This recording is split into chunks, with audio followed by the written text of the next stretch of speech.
people calling in from all around the world, and even some of our panelists are experiencing the morning where they are. So good evening or good morning. And the first thing that we'd like to do tonight is to recognize the passing of Nelson Mandela.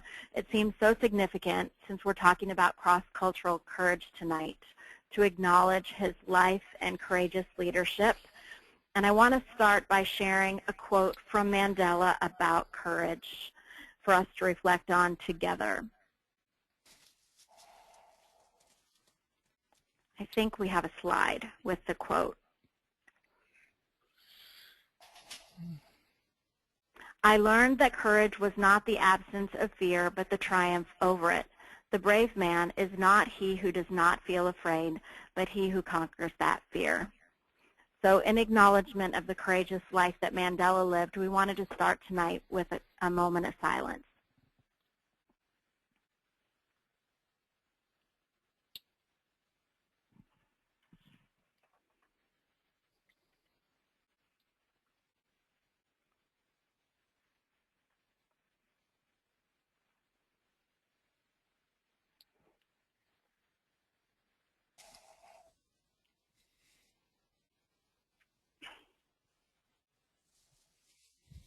Thank you. So we're all excited by the opportunity to learn together tonight more about what it means to be courageous around the world, and I'm excited to introduce our panelists tonight. The first one is Bill Treasurer.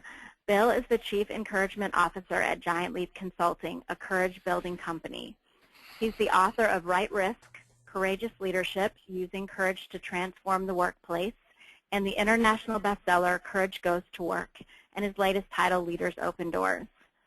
Bill is a former executive in the change management and human performance practice at Accenture and a past member of the U.S. high diving team. Welcome, Bill. Thanks, Becky. We're also thrilled tonight to welcome Ira Chaleff. He was named one of the top 100 best minds on leadership by Leadership Excellence magazine. He's also the founder and president of Executive Coaching and Consulting Associates and chairman emeritus of the Congressional Management Foundation in Washington, D.C. He's the author of The Courageous Follower, Standing Up to and for Our Leaders, which is now in its 3rd edition and translated into half a dozen languages. He's one of the 3 pioneers in the field of followership studies and the founder of the followership learning community at the International Leadership Association, and he also serves on their board of directors. Thank you for joining us tonight, Ira. Great to be here, Becky. We're also thrilled to welcome John Graham. John is the president of the Giraffe Heroes Project, whose mission is to find real people acting with extraordinary courage on a broad range of important issues and tell their stories to millions of others through the media and in schools. He just returned from overseas, and he directs the project's global arm, Giraffe Heroes International, and has traveled recently to Sierra Leone, Nepal, India, Egypt, and Zimbabwe to help giraffe affiliates around the world. John was a U.S. diplomat for 15 years and served in Libya, Vietnam, at NATO, and at the U.S. mission to the UN. He's also an author of Stick Your Neck Out, Sit Down Younger Stranger, Outdoor Leadership, and It's Up to Us. John, we're so thrilled to have you with us tonight. Thank you. Glad to be here.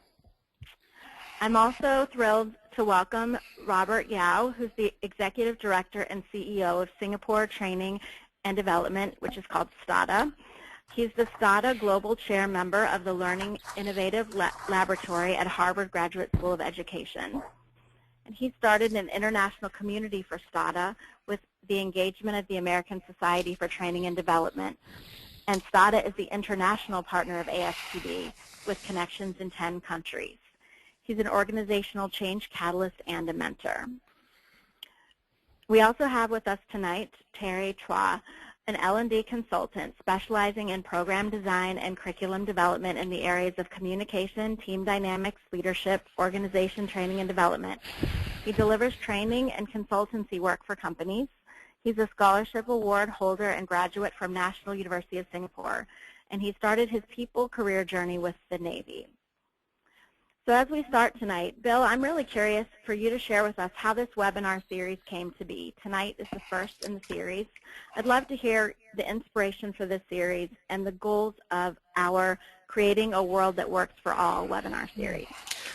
Well, first of all, thank you so much for that gracious introduction, Becky. And I'm just delighted to be here in where I am. It's this evening. First of all, I'm grateful for all of the folks that have shown up on today's webinar. We have people literally from all over the world.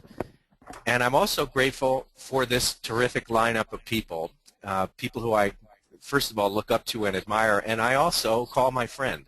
So it's good to be with Ira and John and Robert and Terry. It's good to be with you also, Becky. This webinar series is connected to the mission of Barrett Kohler Publishers. And Barrett Kohler Publishers unifies me and Ira and John. They're the publisher of our books. And Barrett Kohler Publishers has a mission to create a world that works for all. And that phrase came from one of the other publishers, one of the other authors, and his name is Sharif Abdullah. And Sharif and I had a conversation once, and he shared with me what that means, to create a world that works for all. And he said, Bill, think of it as, what is the world you'd like to leave your children? And so that idea kind of unifies us as authors and a bunch of other kindred spirits, people who read our books, people who have similar messages, people who are unified around the world, the idea of creating a world that works for all, a world that we would be proud to leave our children. As we were talking about the mission, it became evident to us that we want to have greater global reach, because right now that mission is a little bit too U.S.-centric. And we're with Barrett Kohler Publishers is in the United States. Many, if not most, of the authors are in the United States. And we realize that there's a lot of folks all around the world that we want to connect with and learn from and join together with in order to create this world that works for all. So as part of a strategic planning, it became one of the strategic planning imperatives led by Johanna Vondeling to create a webinar series to unify people around concepts that might emanate from our books, but they're catching fire in all parts of the world and other parts of the world that we're learning from that we wanted to connect to. The first place that we wanted to put that to test is in Asia. So that there's a task force of people that behind the scenes have worked together for months thinking about what would the first webinar look like. It's led by Jennifer Kahnweiler. I'm contributing. There's other task members. It's very active. And we decided that we wanted to do this webinar series as one of the ways to connect with all the other good people in the world who want to leave a better place to the people that they are leading or to their children. So that was sort of the birth of this webinar series, and this is just the beginning. This is the first one. In a way, it's the pilot. There's going to be other ones, and they will benefit from what we've learned in putting this one together, what we will learn tonight in conducting this webinar, and then what we'll learn by way of feedback that we hope to hear from you. In a moment, we're going to have some questions. It'll be for each one of the panelists. And then after the questions that we have, and the questions come from the task force that was put together for this webinar.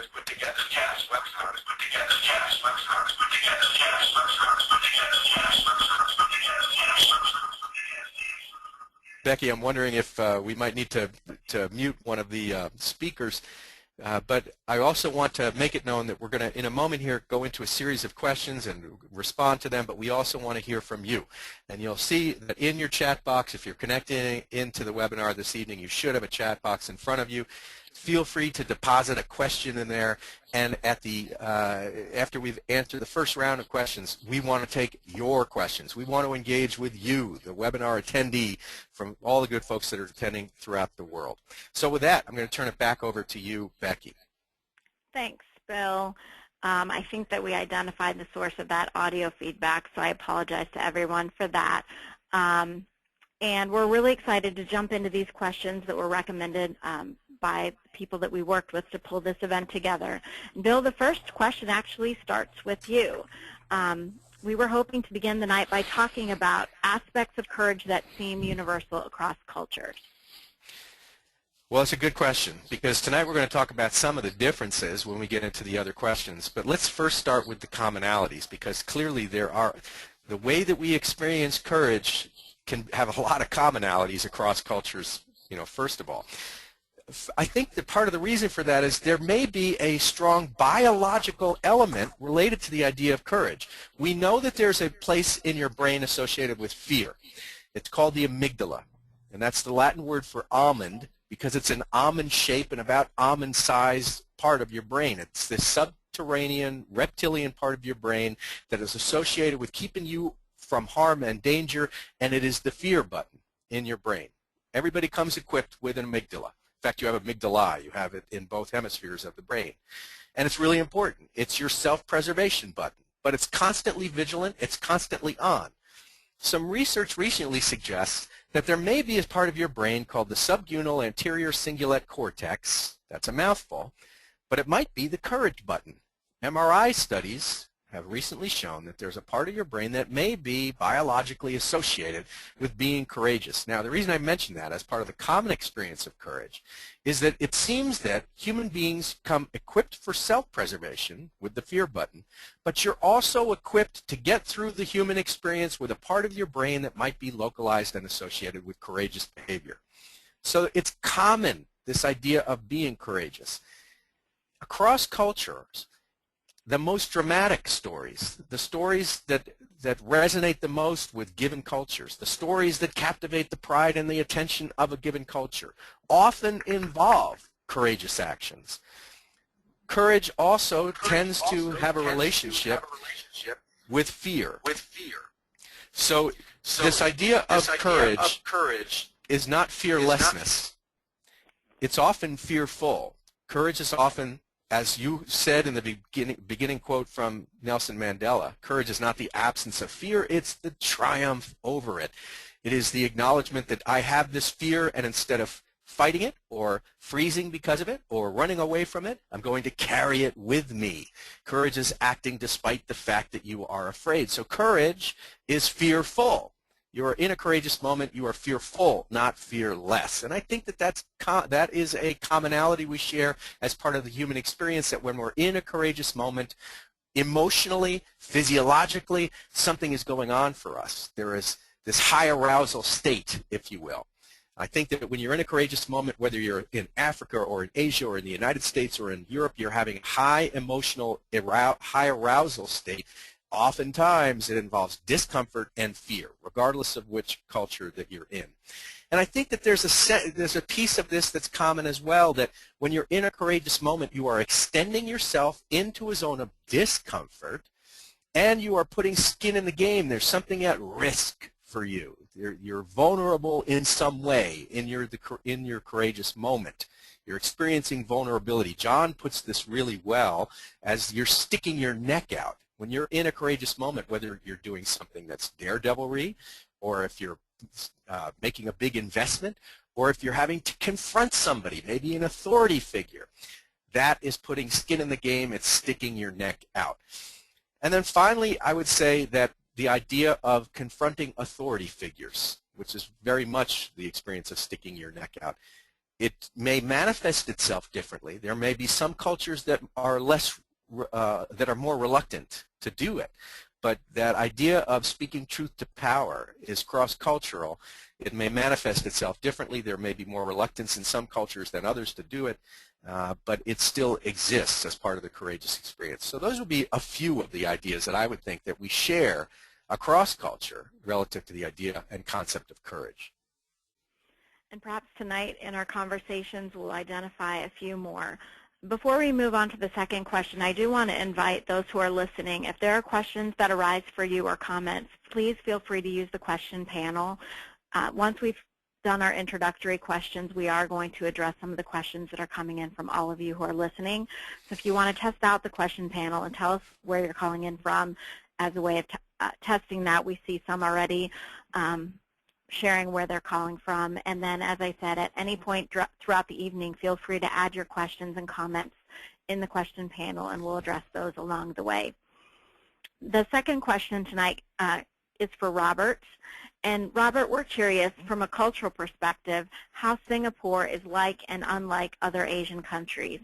We're curious how Singapore's uniqueness as an Asian country impacts the willingness of Singaporean people to act with courage. Thank you, Becky. Good morning, everybody, or good night, or good evening. I'm in from Singapore. Basically, I'd like to share this. First, starting with a story. I attended a seminar in Japan, and one of the speakers, who is a Japanese, acknowledged that Singaporeans are actually very global citizens. They are very global citizens, in the sense that he said that Singaporeans are working in most places in the world, and because we could speak English, and because English is our first language, and also we are connected with the world through our infrastructure, we become adapted to be able to work in a global environment. And part of this comes also from the very fact that in Singapore, we are only blessed with human resource as our only resource. We therefore have to learn to work within the various diversity, cultural diversity, and racial harmony in order to leverage our learning and also to lead from there. At the same time, we also understand that while we say we got to be courageous to speak up, sometimes it's also courageous not to speak too freely, because we must understand the consequences of our speech, especially when you are in a country where there's diversity in culture and religion as well. Therefore, we as Singaporeans must learn to respect and hold that responsibility when we communicate, so that we do not upset the different groups and the religious groups that exist in Singapore. Let me share with you on the issue of courage, which the Singapore government did when they passed a law to ban chewing gums. I think when we did that, the Western world actually laughed at Singapore. Why do you want to do such thing? Now, over the years, we are now receiving praise about our public transport, how clean it is. There's no chewing gum. We don't get our pants stuck with chewing gums or shoes stuck with chewing gums. And slowly, we are being recognized as a country that will take actions in order to make our country clean and green. The other part about courage I want to share, I think stems from this. In Asia, most of our business and relationship is actually based on trust, respect, rather than from the West, where most of the relationship is more business transaction. So therefore, if your relationship is built on trust and respect, I think you will probably be more courageous, or you will have the courage to tell your business partner something if you feel is wrong, because you know that the relationship you have built with him will outlast the command you have passed to him, and therefore will not affect that business you're doing with him. Whereas if you are doing that relationship through a business transaction, then I think you will have to think twice whether you want to share certain information that may be sensitive, worrying that he may not take it too well, and therefore it will affect that business. Now, I think that is the difference in that sense from the Asia perspective with regards to having the courage to say what we got to say because we know we have a relationship, or having the courage to say what you have to say and knowing that you're hanging on a business transaction. Thanks, Robert. I'm going to unmute all the lines of the panelists to see if there's someone else on the call who'd like to respond to Robert tonight.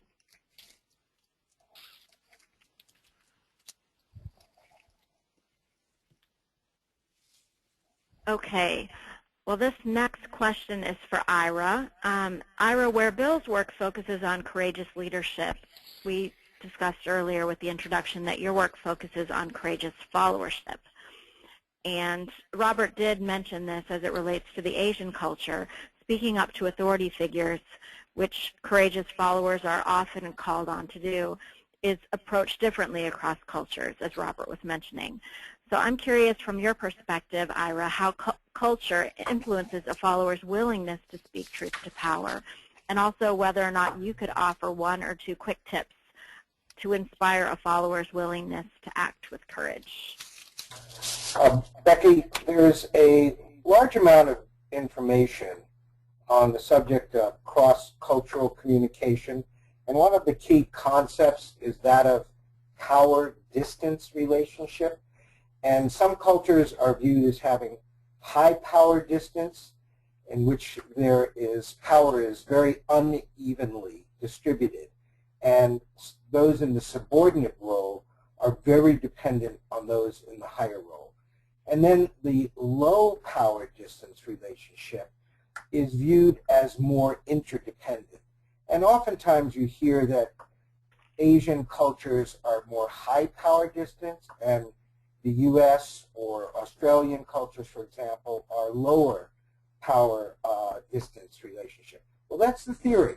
Now, interestingly enough, I've been working with this material for 20 years, and even though the U.S. is theoretically relatively low power, I find that many, if not most, of my clients in large organizations still have quite a reluctance and often an ambition of speaking candidly truth to power. And conversely, when I did a workshop tour in India on this topic several years ago, I found that at least the best bosses and employees, and India again is a very high power distance culture, particularly in the section of the economy still run by the government, I found that the best bosses and employees found culturally acceptable ways around the cultural norm against subordinates speaking up.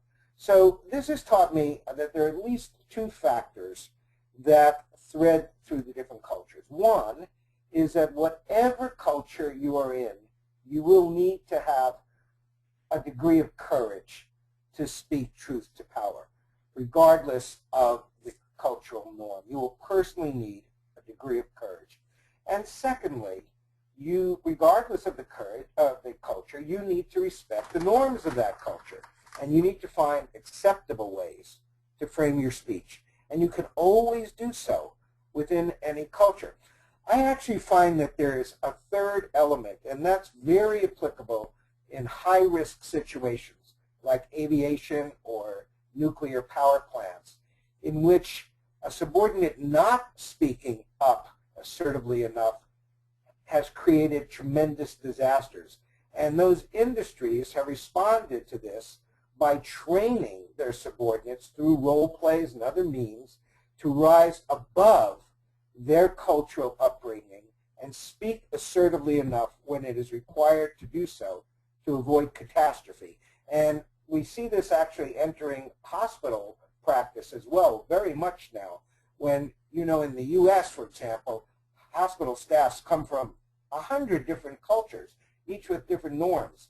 And there's power differential between the surgeon and the orderly and the nurse, etc. Well, it doesn't matter. Each person needs to speak up for the benefit of the patient. So we have developed systems that are becoming more and more integrated into our medical care to overcome the power distance relationship. Systems that require each person in the operating room, for example, to speak up clearly whether it's okay to proceed or not proceed. So I think that even though there are quite a few differences, there are ways in each culture where the individual, the team, and the organization can make sure that there is sufficient willingness to speak candidly to authority. That's quite helpful, and I love that example of the operating room. Thanks, Ira. The next question that I have is for John, and I'm noticing from the audience that there are lots of questions coming in that are related to these questions. I did have a couple of people ask me about a hashtag, and so I'm going to recommend if you're on this webinar tonight and you'd like to tweet some of the wisdom that's coming from the participants, to use the hashtag cross-cultural courage that seems to be at the bottom of the slides. So just to draw your attention to that. So John, we're going to talk for a little bit about sticking your neck out. And your work highlights courageous people who have done that, and you call these courageous people giraffes. We're wondering, are there differences in what prompts people's willingness to stick their necks out across cultures, in Asian cultures, for example, versus other cultures? And also, we're wondering from you if you could share a few tips about people who want to stick their necks out, how they can overcome their reluctance. Sure. Let me start this by telling some three very brief stories of a couple of very courageous Asian people. Manisha Raman of Penang, Malaysia, was a co-founder of her country's first public interest law firm, and she offers legal aid to minorities, tenant farmers, and politically unpopular people. When she represented villagers whose land was being contaminated by the Malaysian government, she was tossed in jail for 47 days. Upon release, she took up the case again. Chandra Prasad Bhatt of Uttar Pradesh, India, has devoted his life to guiding the Chipko movement in northern India, fighting powerful logging companies who were destroying Himalayan mountain forest environments. Thousands of villagers joined Chipko, literally hugging the trees to prevent them from being clear-cut. Somali Man was sold to a brothel in her native Cambodia when she was a teen. After several years of rape and torture, she escaped that life. Then as a grown woman, she braved the rage of the powers that control the sex trade and returned to the same brothel, offering food, medicine, education, and freedom to the girls trapped there. Two organizations Mom founded have freed more than 6,000 girls from a hellish life in the brothels of Cambodia, Laos, Thailand, and Vietnam, despite the constant risk of reprisals against them. So these are three out of over 1,300, we call them giraffe heroes. As Bill said, the Giraffe Project is about people sticking their necks out. And these three are part of 1,300 people whose stories we've gathered since 1982, all for sticking their necks out to serve a common good. Now, most of those are Americans because we started the project in the United States, not because Americans are necessarily any braver than anybody else. But I did some research, and of the 110 non-Americans who have been honored as giraffe heroes, that is to say, whose stories we tell as a means of inspiring others to stick their necks out too, 33 are Asians. The interesting correlating point that jumped out at me yesterday, however, was there's a very close negative correlation between the number of giraffe heroes and the influence of Confucian principles. That is, the norms and propriety that determine how a person should behave properly in everyday life. For example, by not calling undue attention to oneself. Well, the Giraffe Project is de facto a PR agency for heroes. Also, by honoring tradition and stability. Well, the Giraffe Project encourages boat rocking. Also, by stressing the importance of family. The Giraffe Project honors service not so much to the family but to a larger commons. There are no giraffe heroes in China, for example. In fact, the Chinese government has blocked our operations there.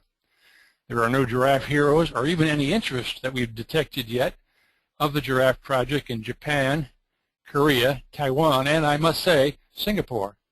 Other places where Confucianism has significantly influenced cultural and behavioral norms.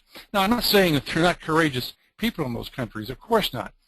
Only that they tend to be courageous in ways that are not noticed by Giraffe Heroes Project, and they live in countries where giraffe in-your-face actions and style might make some people uncomfortable.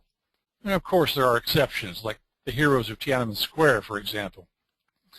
But Confucianism doesn't explain it all. For example, the U.S. Giraffe Heroes Project honored a number of Indians as giraffe heroes using our criteria.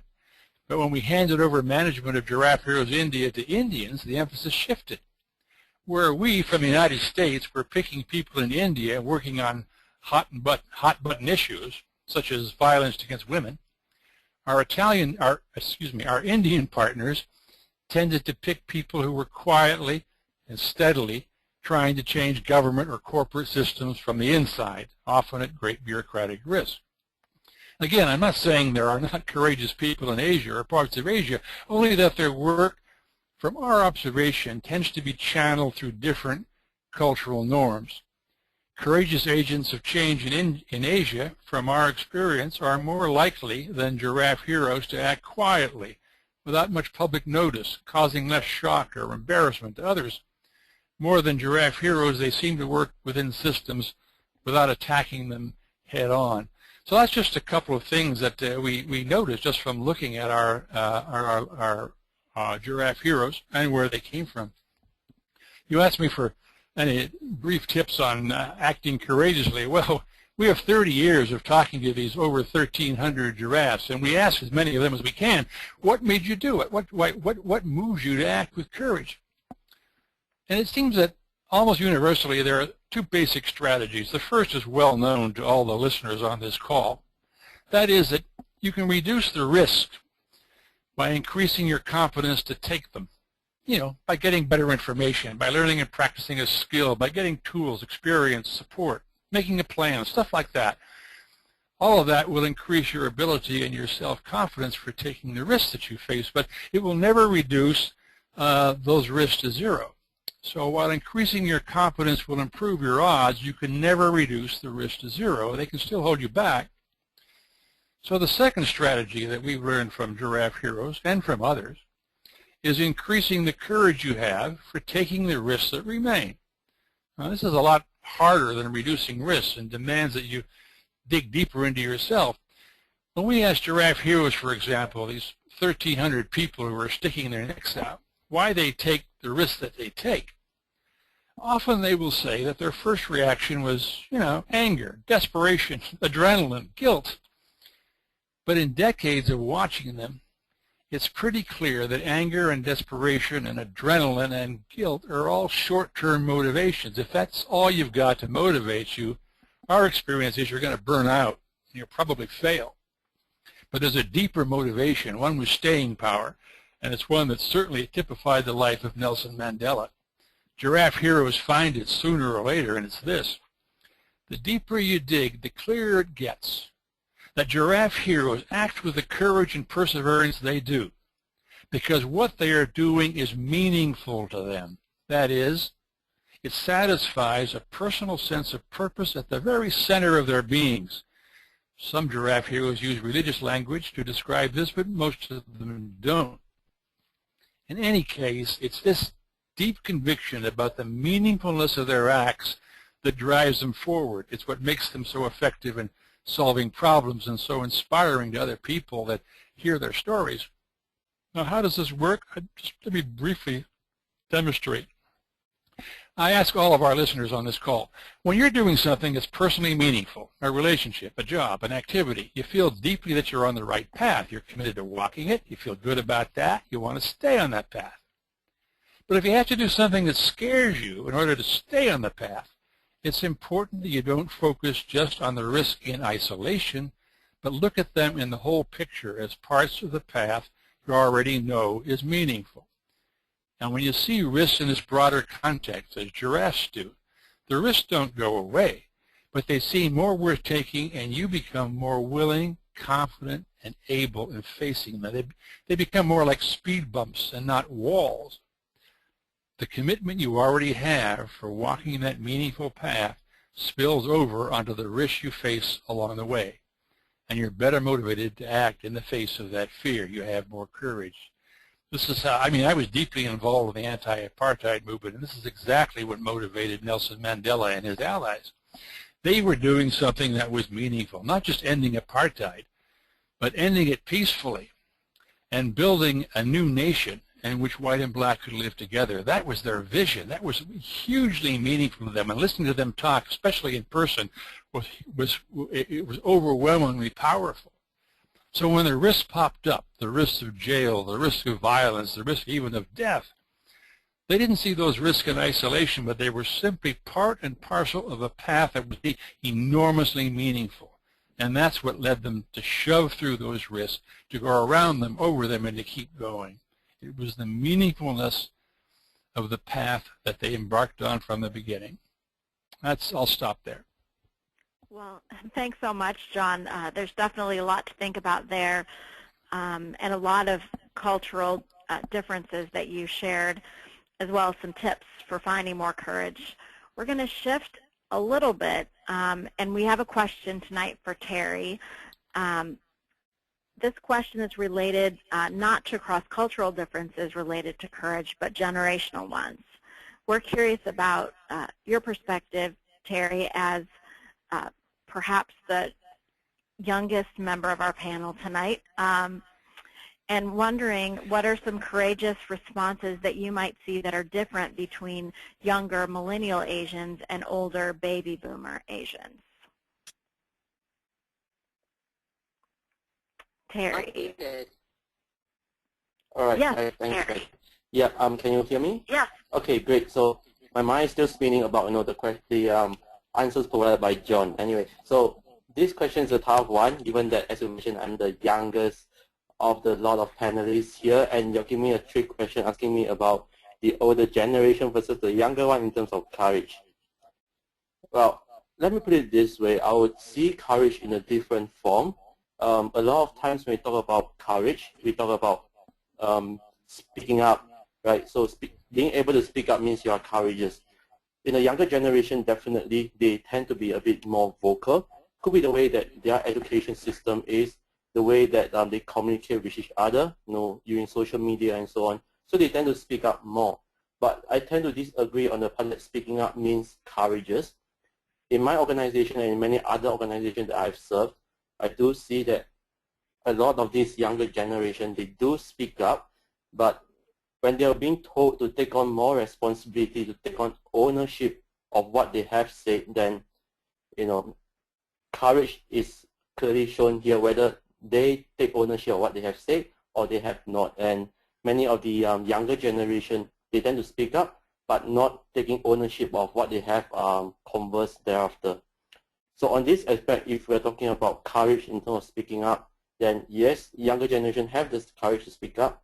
But for the older generation, while they tend to be less vocal, they're the thing what I call the silence courage. So they take ownership and responsibility for things they do, especially in areas where things start to go wrong, and they stood up and they took ownership of the particular issue, and they actually show the responsibility they have, and that's what courage is about, I would say. And yeah, looking at courage, I'm just going to add that adding on to that as well, across different culture, courage will be pretty different in different generation as well. We tend to see the younger generation speaking up more. That's because we are in a globalized economy and everybody's talking to everyone. They have a mix of culture. What people you see in Singapore right now, they do not only hold the Singapore culture, but they're also influenced by the Western culture and the larger part of Asia. So with that, then I believe that culture still play a larger role when it comes to courage in comparison to the generation differences. Back to you, Becky. Thanks, Tery. We want to open up now to all the panelists and talk a bit more broadly about cultural differences that everyone's observed as it relates to behaving courageously. And we are having a little bit of difficulty with the audio, so I'm going to unmute all the panelists right now except for Tery. And Tery, if you'd like to speak, if you can let me know in the chat window, and then the rest of you are now free to speak. So, have any questions come in? Becky, have any questions come in? There are tons of questions coming in, tons. Yeah, I would prefer to go to the questions that the people have submitted, because we only have 20 minutes left, and I'd really like to answer what questions they came in.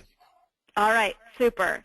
So I've seen one come in a couple of times related to gender differences in showing courage, specifically around this topic of speaking up. So there's a few different people throughout the hour who have asked that question with some comments. Many women do speak up but aren't heard in the same way as men.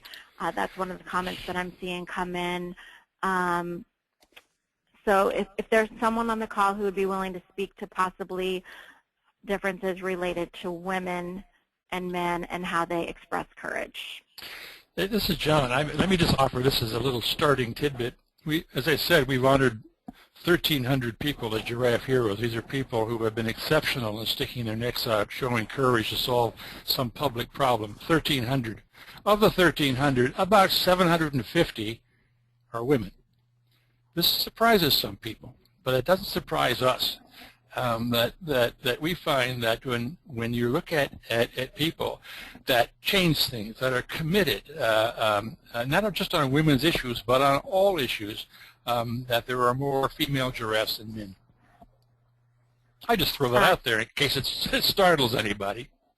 No, that's a helpful observation. I found the other question related to the gender differences, and it comes from a caller who's called in from a very early morning in Abu Dhabi. She's saying that there are differences in the Arabian Gulf in the way that men and women exhibit courage. And so she's wondering if that gender difference is universal, and if women and men experience culture differently or maybe just exhibit it differently. So to follow up on the other question, this is the question of gender, culture, courage, all three. This is Ira. I'm speaking largely from my experience with gender differences in North America. But one of the things that I've observed, there's an important concept in speech, and it's the concept of mitigating language. And that's language in which you devalue yourself as a speaker. It's sometimes known as diplomatic language because in certain situations where there's a lot of the culture requires deference to those of higher rank, age, or position, caste, etc. Devaluing yourself when you speak can be a way to make it acceptable to say what needs to be said.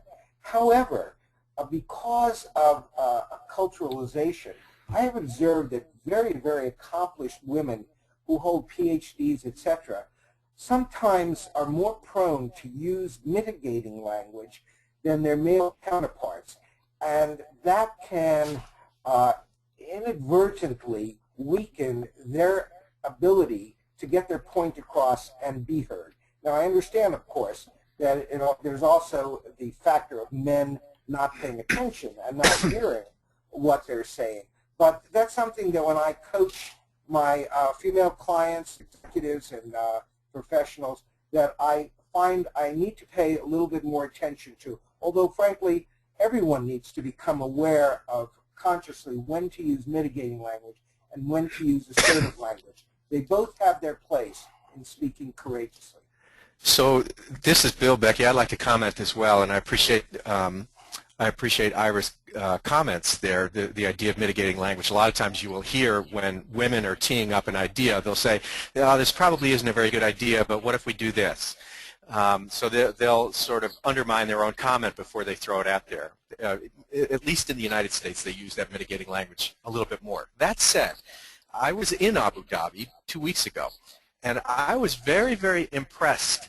Yeah, I have to say that maybe it's just my American frame of reference, but we come with our own sort of viewpoint. Oftentimes it's shaped by the media as to women's ability to be courageous in a country like Saudi Arabia or in this case the United Arab Emirates. And I was really impressed. I have to say that was one of the things that actually surprised me, I would say, is that the women that were in the Courageous Leadership workshop that I was conducting in Abu Dhabi were very courageous with the things that they were saying, perhaps more so than the men. They were saying things that were bolder, that were very truthful and candid and honest and assertive, very assertive, which again I found surprising. Then again, in the United States in the year 2001, Time's Persons of the Year were 3 women on the cover of Time magazine, and they were the whistleblowers. It was Colleen Rowley from the FBI, Cynthia Cooper from MCI WorldCom, and Sharon Watkins from Enron. It may be that when it comes to truth-telling, that women are more apt to be able to stand on principle and do truth-telling when it's exposing something that's being hidden by people in power. So while there's differences, I think that we have to be careful if we attribute too much to the differences, because women are very courageous when in speaking truth to power. If I may, let me add a personal observation here. I'm 2 meters high and athletic, and I've been a mountain climber my whole life, so people keep saying, oh, you must be very brave, you must have a lot of courage to do these things. And it's true, I also have a big voice, so if I'm in a room and I want to raise my voice, I can be, you know, loud. It has nothing to do with courage. The kind of women that we're seeing in the Giraffe Project, for example, just let me tell you a few more stories. Through decades of turmoil, Tajwar Kakar has been fighting for the freedom of Afghanistan and the rights of its women. Kakar has faced death threats to advocate for the education of young women so they can take part in the rebuilding of their country. Usha Narayani stood up to local thugs in the slums of Nagpur, India, an area that's been terrorized by criminals for decades. After standing the predators down, Narayani organized job trainings for hundreds of women in the community, helping them escape poverty as well as physical attacks. And I believe she's less than 5 feet tall. In other words, 1.5 feet shorter than I am. So I've learned a lot from looking at these remarkably brave women around the world. That and I'm getting wiser and wiser about not equating physical prowess, strength, or a loud voice with courage, because that's a very dangerous thing to do. These women giraffes are as brave as anyone, and they do it on their own terms. They have more staying power often than a lot of the men, and they're very, very effective. Thanks. I appreciate that from just all of you. Yeah. I'd like to acknowledge for a second also that there's a few people on the call who have noticed that and commented as it relates to this topic of gender differences and courage, that we don't have a woman on the panel tonight. So there's a few comments that have come in from Jennifer Conweiler, another BK author, who just is offering her insights that women in Asia are not brought up to be outspoken, and that women show they show their courage more quietly and without boasting. So I wanted to make sure that we had those perspectives represented tonight. I have another question for Tery Becky? that came. Yes. I was going to say Tery wanted to comment on that last question. Okay. I can unmute him. Hold on just 1 second.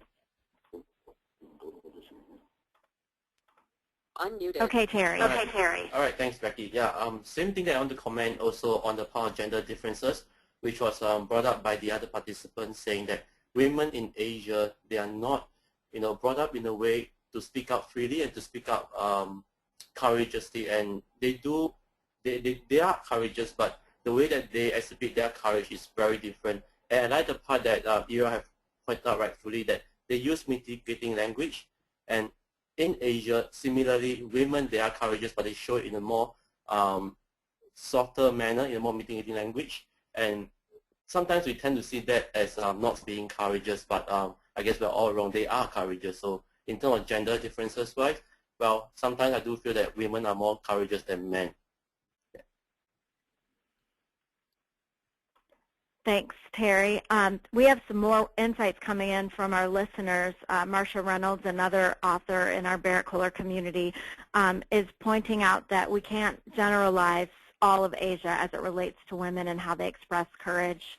She notes that she's worked with some very courageous and outspoken women in China, whereas some Japanese women express their courage in different ways. So thanks to all of you who are sharing your insights. And just wanted to note that several women are leaving their notes in the questions saying bravo to all of you men for your observations about courage. So thanks so much to all of you who are sharing your thoughts and questions. I was going to address another question actually to Tery that had come in related to violence.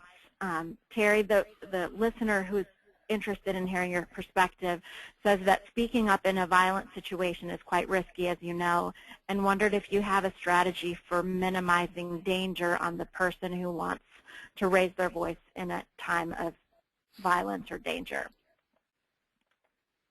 Unmuted. Interesting question on situational violence. Let's put this in context. Violence can be in many different forms. I come from a military, and when we talk about violence, we're talking about arms conflict. In that situation, don't talk, just run, right? If you're talking about violence in organization, speaking up in the heated argument to your boss and things like that, then I do have a strategy for you, which is go with two things. One is truth, always speak about the truth, and go with logic. So with these two in place, go with what is right, and then just speak freely, but do it in a more subtle manner. You don't want to get into a heated argument with someone because that person won't be listening anyway. Thanks for that, Terry. We have a question that came in from Michelle, and Michelle says that she works in the area of Indigenous leadership and has been thinking about the act of resistance as courage, so that we can show courage by resisting cultural norms and enacting diverse identities in the face of normalizing Western colonial frameworks. So her question is, how can the lessons of those acts of leadership be recognized and influential without becoming marginalized? I need to make sure that you can speak. Okay. Resistance as an act. I don't think I fully understood the question.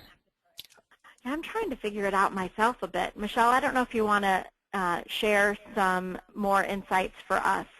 So the general topic is resistance as an act of courage.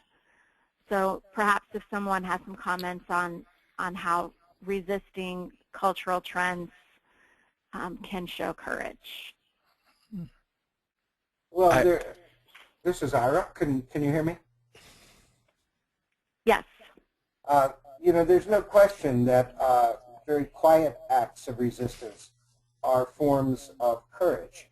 I think Václav Havel's classic essay on the power of the powerless is a great example of this. Sometimes, you know, the simplest declining of going along with a small act is understood culturally to be a powerful statement of disagreement when there may be very, very little room to disagree and stay alive. So resistance is absolutely a form of courage. But I think we need to be careful that in organizations in which what's at stake is not loss of life or limb, then resistance can be a form of sabotage and is not courageous followership, because courageous followership would be not just resisting, but speaking clearly truth to try to get the culture to engage in dialogue, examine itself, and make positive transformation, rather than by acts of resistance that undermine leadership that has the potential to transform itself and do better. Okay, thanks, Ira. I think that Robert and Terry wanted to add on this question as well. Hi, Becky. I'm muted. Can you hear me? Can you hear me? Yes. Robert? Hello, can you hear me? Okay. Yeah, I Yes. lost you all for a while. Yeah, I think the issue here is we got to be careful when we say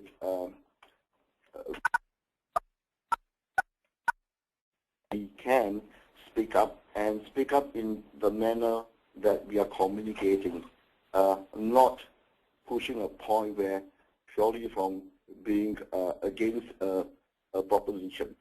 I think what is important, and I see a lot of this in women, I believe they have more values and they are passionate about their values. So I think women does contribute a lot of values to organization, and I think they need to really speak up their mind and not worry about they being a woman and not a man. I think in today's context, we treat all genders alike in organization, and in fact we welcome the woman's perspective. So let's not put women in a stereotype and cast them into that mold that they can't speak up, they won't speak up. I think they are a valued contributor to organization. Thanks, Robert. I'm going to unmute Tery now and see if we can get his perspective on this as well. Unmuted. Thanks, Becky. Right. I just have one thing to comment on the resistance and courage. Standing firm and sometimes not speaking up, but just standing by your grounds and your belief is also a form of courageous action and behavior. So when we look at courage, then we do want to take in the more subtle and non-verbal kind of actions into account as well. That's all I have. Thanks, Tery. I want to take a moment to reflect on some of the comments that have been coming in as everyone's been speaking, especially as it relates to resistance. There's a couple follow-up questions about that. So Christina is saying that quiet resistance in an organization can be seen as an act of passive aggression, which exists in a lot of cultures and hasn't been helpful. And then a couple of people were curious about whether it's possible for us to be talking about these topics without going into stereotypes, which it seems it's possible to do, definitely. And then also as a follow-up to the resistance question, Janice has said that one example of resistance/courage is what's happening in Egypt. She's curious about what the panel has to say about individuals trying to change governments. I'm going to unmute as many folks as I can so that we can get your thoughts on that. This is Bill. I'd just like to say, I've come across a new framing on the idea of passive-aggressive, and that is that there really is no such thing as passive-aggressive, because those are dichotomous frameworks, right? That you can't be passive and aggressive at the same time. There's concealed aggression. I may be cloaking it, I may be concealing it, but it's still aggression. So whether it's courageous or not becomes another, sort of question. But this idea of resistance, I think that, the resistance that we've seen the best examples of courageous examples to be the most effective have been nonviolent forms of resistance, especially in the United States when we think of the civil rights movement, nonviolent. And ultimately Mandela as well, although he did go through a violent period, but matured or evolved out of that for nonviolence. It seemed that, and I think that that's the harder courageous act, because I think that that's where you're having to go against your base humanity. It's going against what's easier to do. Violence, especially for men, is easier sometimes. And the harder thing to do, the more courageous thing to do, is to not get violent when somebody's clubbing you in the face. The act of passive resistance, if you will, Rosa Parks, saying, no, I'm not giving up this seat. That wasn't violent, but it was active and it was courageous. So I think that resistance doesn't have to lead to violence, and I think it is the most evolved form of courage is when it would be easier to not do the courageous thing, or it would be easier to give in to the temptation of violence than to appeal to your higher self and do the courageous thing and resist the temptation to be violent when it would be easy to do so. Thanks, Bill. I'm noticing that we're really just about out of time, and so I'm opening up the line for all the other panelists. We had said that we were going to go back to you, Bill, for some closing comments, but I just want to make sure that there aren't any other comments from the panel as we close. So, just one comment. I was in Egypt in May and June in the middle of all that crisis, and women played and are still playing a big part in what's going on in many ways because they had so much to lose under an Islamic government. Women's rights were threatened, and women of not just religious but secular persuasions, of course, as well, fought hard, often behind the scenes. They weren't out in front throwing bricks and rocks along with their teenage sons, but they were very important and remain very important in the revolution in Egypt. Thanks for that, John. I appreciate it. And I want to, again, express my appreciation to all the panelists who joined us tonight, sharing such great insights and learning with the group. And Bill, hopefully you can wrap it up for us tonight. I'd just like to wrap it up by saying that today was going to be about culture and courage, and we have included many other topics peripheral to that, which I think is fantastic. How wonderful to get the diverse perspective, not only of the terrific panelists, friends, and learned people, but also all of the folks that attended the webinar. We had some great contributions in terms of questions and additive thoughts, if you will. I think that the takeaway that comes for me is that if you're, there's this tendency for the dominant culture to try to impose its own, what is familiar with it, onto other cultures. This whole webinar series is about connecting to, understanding from, listening with other cultures so that we can all create a better world and a world that works for everyone, and that we'd be proud to lead our children. And doing that requires hearing with courageous ears, to hear in a way that is receptive and open to other viewpoints, other cultures that may be, quote, foreign, unquote, to your own culture. I'm excited to be part of it. I look forward to the webinars that are to come. Thank you so much, Becky, for keeping us all on track. Thank you, all the folks that attended, and thank you again to the great panelists. It's been great to be with you.